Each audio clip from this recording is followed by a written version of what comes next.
Hello my dear students, how are you. उम्मीद करता हूँ आप लोगों से कि आप सब अच्छे होंगे, स्वस्थ होंगे और मस्त होंगे। तो आज हम हमारी जो क्लास 10th की सेकंड पोएम हमारी फायर एंड आइस, आग और बर्फ। तो आज हम जो खेल खेलने वाले हैं दोस्तों, किसका है? फायर एंड आइस का। तो यहाँ पर जो हमारे रॉबर्ट फर्स्ट है वो एक पोएम लिखते हैं, दूसरी हमारी जो इस क्लास की फायर एंड आइस। तो दोस्तों इस फायर एंड आइस को हमारे द्वारा आपको इतनी बेहतरीन तरीके से आपको समझाया जाएगा दोस्तों कि शायद आपने कभी इस पोएम को पढ़ा नहीं होगा इतनी अच्छी तरीके से। अगर आपने और भी हमारे वीडियो नहीं देखे तो भी देख लेना दोस्तों। लेकिन इस पोएम को हम इतने शानदार तरीके से समझाएंगे आपको कि आप कभी भूलने वाले नहीं हो। हमारा गुरु मंत्र है, एक बार देखो जीवन भर याद रखो। एक बार देखो जीवन भर याद रखो। इस साल नहीं है, आप कभी इस पोएम को कभी भविष्य में कभी भूलने वाले नहीं हो। इस तरीके से हम इस पोएम का आपको एक्सप्लेन करेंगे। पूरी की पूरी पोएम हमारे द्वारा हिंदी में समझा दी गई है। आप अभी इसको बस सुन लेना, सुन करके पूरी पोएम आपको याद हो जाएगी। अभी देखिए दोस्तों, यहाँ पर जो है पोइट रॉबर्ट फ्रॉस्ट बहुत बड़े पोइट रहे हैं, इन्होंने बहुत सारी पोएमें लिखी हैं। यहाँ पर जो पोइट हमें बता रहे हैं कि संसार का अंत कैसे होगा। क्या दोस्तों? हाँ, सही सुना आपने, संसार का अंत कैसे होगा। आपने एक सुनी होगी कहावत, शायद मैं राजस्थान से बिलोंग करता हूँ, तो हमारे राजस्थान में एक कहावत प्रचलित है कि जहाँ न पहुँचे रवि, जहाँ न पहुँचे रवि वहाँ पहुँचे कवि। रवि का मतलब होता है, रवि का अर्थ क्या है?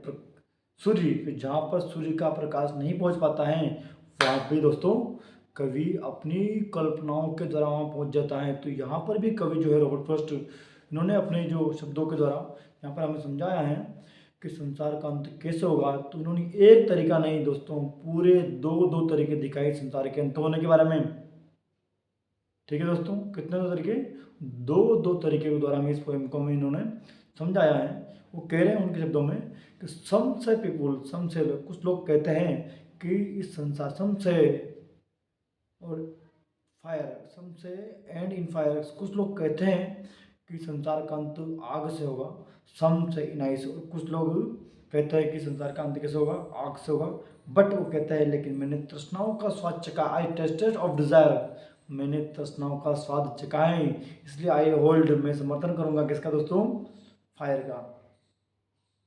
मतलब दोस्तों पोइट हमें जो रॉबर्ट फ्रॉस्ट हमें यहाँ समझा रहे हैं कि संसार का जो अंत होने वाला है दोस्तों वो आग से होगा, यदि वो कह रहे हैं। लेकिन उन्होंने क्या चखा है? तृष्णाओं का साथ चखा है। तृष्णा मतलब हमारी इच्छाएं, दिन पर दिन आदमी की इच्छाएं बढ़ती जाती हैं। तो संसार का अंत इच्छाओं से भी हो सकता है। मतलब आदमी आदमी को आदमी नहीं कहेगा, मतलब यहाँ पर कोई आदमी की इच्छाएं दिनों दिन इतनी बढ़ती जाती हैं कि संसार को वो चाहेगा कि सब कुछ साम्राज्य पूरा पूरा ही मेरा हो जाए, सब कुछ लोगों को नष्ट हो जाएगा बिल्कुल।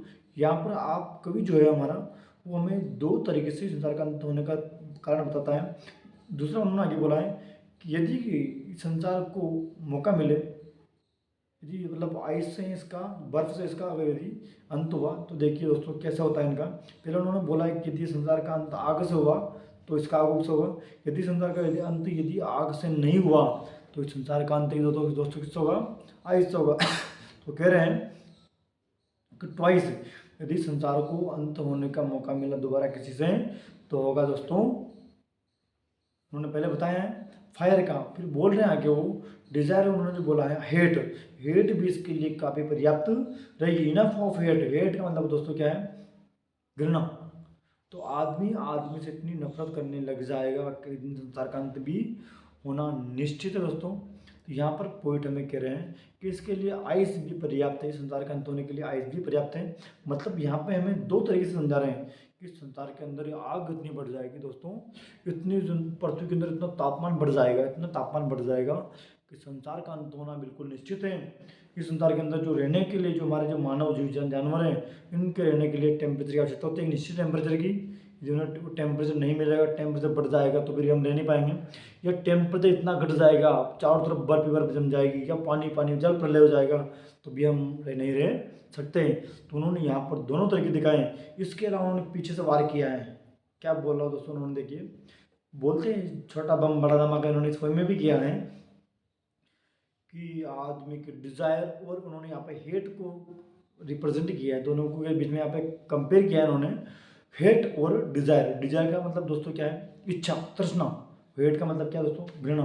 तो आदमी की पहले उन्होंने बताया डिजायर्स है कि आदमी की इच्छाएं दिन प्रतिदिन बढ़ती जाएगी, दिन प्रतिदिन बढ़ती जाएगी। जैसे आदमी की इच्छाएं बढ़ेगी तो मान लो एक राज्य पे कब्जा किया, दूसरे देश पर कब्जा किया, तीसरे देश पर कब्जा किया, इससे महान युद्ध होंगे, बहुत सारे युद्ध होंगे, विश्व युद्ध हो जाएंगे। और विश्व युद्ध होने से बहुत दोस्तों क्या होगा, अंत वैसे भी होना ही बिल्कुल। यदि ऐसे नहीं हुआ तो दोस्तों क्या, घृणा, एक आदमी दूसरे आदमी से घृणा करता है, नफरत करता है, तो नफरत से भी उन्होंने बताया कि नफरत भी संसार के अंत होने के लिए पर्याप्त है। उन्होंने यहाँ पे हेट और डिजायर को कंपेयर किया है, दोनों के बीच में तुलना करी की है। यहाँ पर एक तरफ उन्होंने की है फायर एंड आइस के बीच में उन्होंने कंपेयर किया है।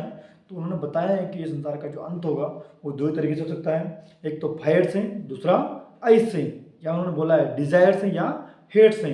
उन्होंने दूसरों को यहाँ पे फायर को डिजायर से कंपेयर किया है, फायर को डिजायर से कंपेयर किया है, और आइस को हेट से उन्होंने यहाँ पर इसका अर्थ समझाया है। तो उम्मीद करते हैं दोस्तों आपको हमारे द्वारा जो छोटी सी पोएम समझाई गई है पृथ्वी के अंत होने के बारे में है, तो आपको अगर अच्छी लगी हो तो लाइक एंड सब्सक्राइब जरूर करें। ऐसे और वीडियो देखने के लिए हमारे जो द्वारा सभी पोएम समझाई गई है, तो बाकी और वीडियो भी देखने के लिए हमारे चैनल सब्सक्राइब जरूर करें दोस्तों। Thank you.